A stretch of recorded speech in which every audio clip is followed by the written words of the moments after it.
10,000 years ago, a major revolution occurred. Suddenly, there was an abundance of food. Man went from hunter-gatherer to farmer. But in one area, we are still hunter-gatherers, in the area of energy. We still gather wood, oil, coal, and gas. Our hunting grounds now cover vast areas.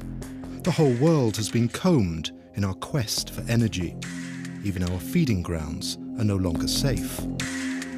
But the hunt causes problems, huge problems. Climate change, health issues, shortages. The price is high in all respects.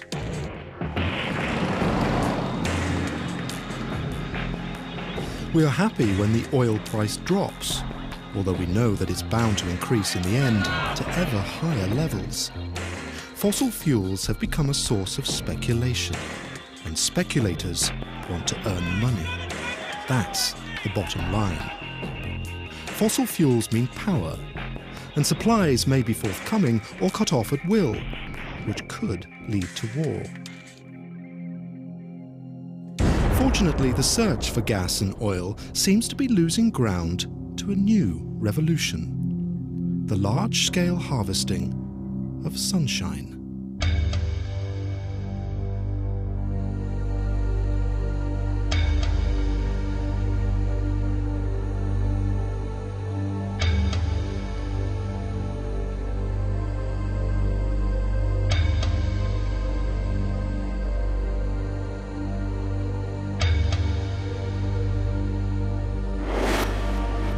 I don't think anybody's understanding how big this is or how big this could be. I think it's going to become one of the largest growing, fastest growing industry sectors in India. One of the real things challenged about the industry is we have to quit thinking small, we have to think big. And I see this spilling to our neighboring countries like Pakistan, Bangladesh, Nepal, Sri Lanka, all of them. The solution for solar is not to think about, you know, a few panels here, a few panels here. It's a field full of panels of arrays. We've taken our revenues from about $10 million in 2004 to projections of about $1.4 billion this year. So extremely rapid growth, tripling for the last 2 years. The world has changed, and so has solar. Solar is cost-effective today. I don't think the average person on the street really could fathom how big this industry could be. I mean, it's a gigawatt industry in the next 5 years.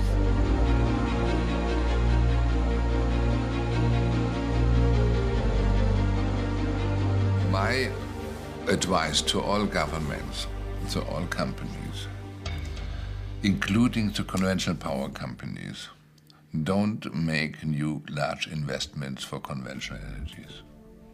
It will become stranded investments in the next decade.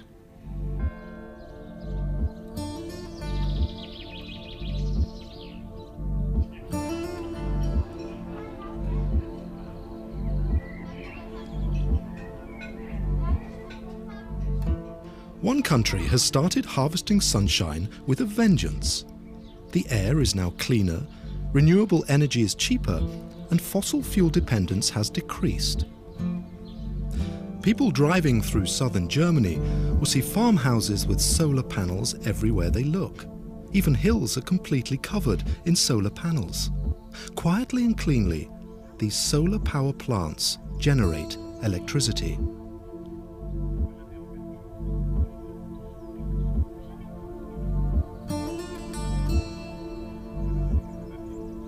Klaus Gierlecke builds these solar power plants. He's been involved in installing solar panels ever since the 1990s, but in recent years, his company has experienced explosive growth. The 90s were really hard, and we did a lot in Spain and southern countries, a lot of off-grid systems for small houses somewhere in the desert or things like that. Nowadays, we are mainly focused on big free-field systems, on-grid systems like what you see here. And the company grows. Now we are 120 persons, and every year we are looking for 100 new persons at the moment. So we grow a lot. Solar energy is a booming business. It's Germany's fastest-growing industrial sector. In recent years, the German governments subsidized the production of solar electricity supplied to the grid. Suppliers are paid twice as much for solar electricity than they are for conventional electricity. This helps to finance the construction of solar power plants. A fund is set up and shares are issued. That means the harvesting of both sunshine and money. That's one of the main reasons. In former times, 15 years ago, the main reason for doing PV systems was idealism, the wish to change the energy sector. Nowadays, we're talking about earning money. So the fund makes roughly 6%. This is what we promise in the prospectus. And in the end, the result is roughly 7–8%.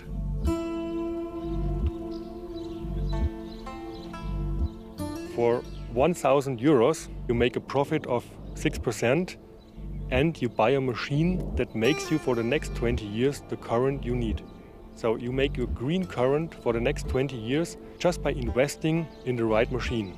You don't have to give away the 1,000 euro, it's just an investment. So the question is, do you bring it to the bank or do you pay it into such a solar fund? Germany's huge lead in the area of solar energy is due to the introduction of a so-called feed-in tariff law. This law obliges electricity companies to buy energy from all kinds of renewable energy sources. The price of the renewable energy is guaranteed for the next 20 years and is paid for by a monthly tax of approximately €1 on ordinary electricity. Making Germany a solar economy was the fantasy of just one man. At the end of the 1980s, socialist politician Hermann Scheer decided to focus his efforts on solar energy and wrote 2 books on the subject.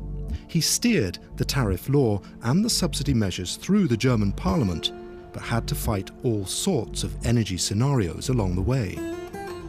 We have 3 kinds of energy scenarios. One, to play down the role of solar energy by scientists who are on the payroll of the power companies or who think in their categories, in their paradigm. Second, more ambitious scenarios who show, let's say, 50% renewable energies contributions up to, let's say, 2050. And many scientists have not enough courage.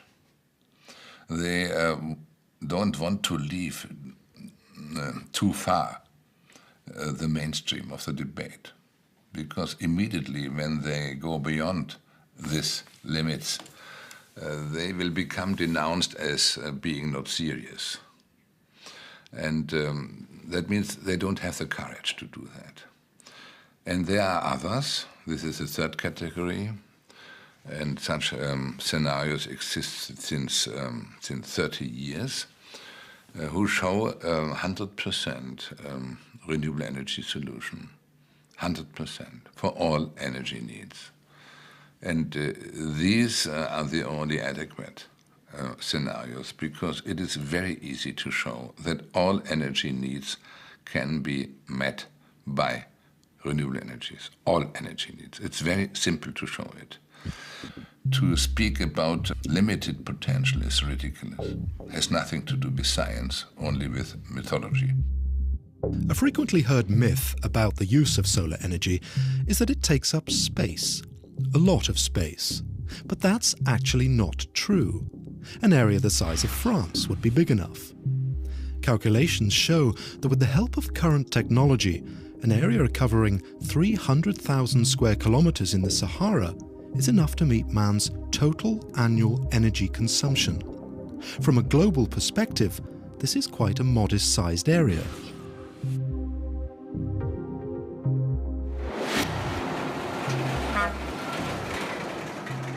We need technologies to harvest it and to convert it into modern energy needs. The only question is how fast can we introduce a new industrial sector producing technologies for harvesting renewable energies.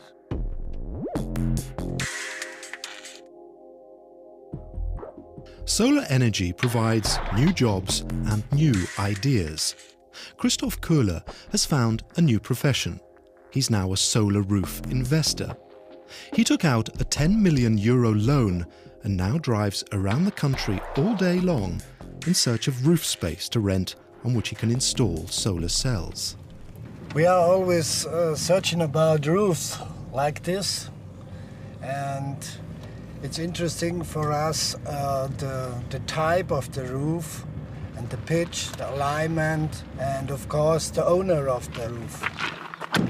We rent this roof from the owner for 20 years and get near 50 cents per kilowatt hour. For 20 years? For 20 years, it's a guarantee. By the government? By the government, yes. So that's a good business.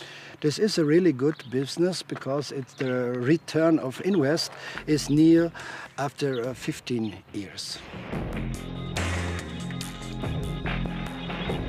The introduction of the feed-in tariff laws are the key to Germany's success. There, by law, grid managers must adapt their systems to allow investors to make money from the production of solar electricity. Innovation and the ultra-fast development of Germany's solar energy industry has been the result. Germany is now one of the largest solar cell manufacturers in the world. But that didn't happen on its own. It was an intellectual debate. It was a debate in the first years to contradict to all the underestimations, to all the to contradict to all the energy experts. The energy experts are a part of the problem. That's my experience. And it was necessary to contradict them, to show that they are wrong, to show that they create myths, to show that they give intentionally disinformations in order to block any consideration consideration about an alternative. This was the first period. And then to create a fantasy, what could happen and what would be the benefits to shift to renewable energies. And this mobilized many people. This is a really good building. Look over there. There's a lot of space. It's a farm building, and a lot of farmers want to rent out this kind of roofs. We ask them at the fence. We stop at the car and say, hello, you want to rent out your roof? And this kind of roofs are not so good. This is optimal, but it's my own. Köhler is able to invest partly because Scheer also introduced a separate subsidy program for 100,000 solar panel roofs. It was an idea that even went too far for Greenpeace. The Greenpeace organization proposed a 50,000 roof program. And then they were asked why they don't support my 100,000 roof program proposal. They said it is not realistic. And but I succeeded in getting a decision, a majority for the 100,000 roof program. Nevertheless, although some in the party board of the SPD said why we should be more radical than Greenpeace, my argument was we should think about the industrialization of that. This is not the concern of Greenpeace, but we should look about clean energy and new jobs, new industry. We must have a broader view, and therefore we must have a broader program. Munich. More than 700 companies from all corners of the world have gathered for the biggest solar trade fair ever. Last year, the trade fair was held in Freiburg, but it's since doubled in size, so only Munich is big enough to hold it now. Halls full of the latest solar technology gadgets. Solar energy is hot, sizzling hot. And companies are seeing explosive growth, like SunPower, for instance, which produces high-performance black solar cells. Our company has been growing extremely rapidly, much faster than the market as a whole over the past few years. This technology was commercialized first in 2004, and during that time we've taken our revenues from about $10 million in 2004 to projections of about $1.4 billion this year. So extremely rapid growth, tripling for the last 2 years. It's been a lot of work. Solfocus is a similarly growing company, and it has a new technology. It started producing large-scale systems using cheap mirrors made of glass and aluminium to concentrate sunshine onto more expensive, very high-performance solar cells. This drastically reduces the cost of solar energy. They envisage a huge market. It is a big economy. I mean, even if you look at what's already been done, I mean, I think today Germany has more jobs in the renewable energy world than they have in automotive and engineering together. So to me, it's already proven it's a viable world. The number of things you need to think about, and we found that you can reduce installation time by as much as a half and get on and do more systems and make more profit. As solar energy approaches the cost parity with fossil fuels, you're not looking at a solar industry, you're looking at an energy market, which is huge. So what you're seeing is for a while now, the technology has been moving at a pace where the efficiency's been crawling up and the costs have been crawling down. With what I would really call disruptive technologies, things like our concentrated photovoltaics or some other technologies out there, you're looking at a technology where you're changing that trajectory. You're now looking at efficiencies that can ramp at a very steep ramp and costs that can come down at a very steep ramp. And realistically, that can put this type of technology providing energy at cost parity with fossil fuels by 2011, 2012. The solution for solar is not to think about a few panels here, a few panels here. It's a field full of panels of arrays where you're producing clean energy instead of energy created by carbon-emitting processes. So I don't think the average person on the street really could fathom how big this industry could be. I mean, it's a gigawatt industry in the next 5 years.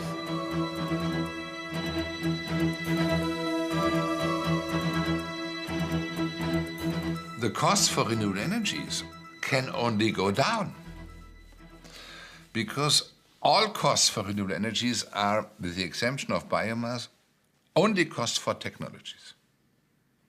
Not any more costs for fuels, no costs for energy transportation, for infrastructures, primary energy transportation. That means no externalities at the same time. That means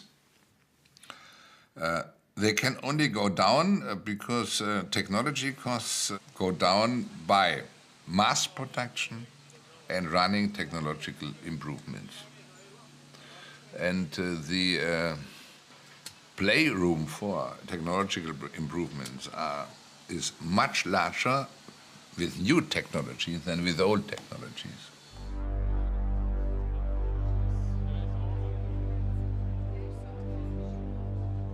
Just one single oil company has also been trying to grab a piece of the pie. But at the trade fair, they don't want to comment. Not surprising, considering the solar energy market seems to be slipping through their fingers. It's been taken over by the electronics industry that's learned that upsizing and mass production works. Applied Materials is one of the companies that supplies machines for the production of chips and solar cells. Mass production and technological innovation are the buzzwords here.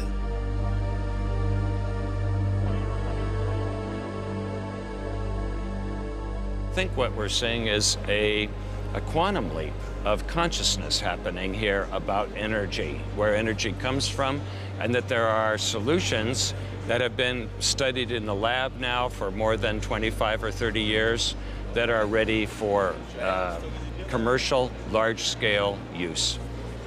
we have a history of 40 years of making equipment for making integrated circuits.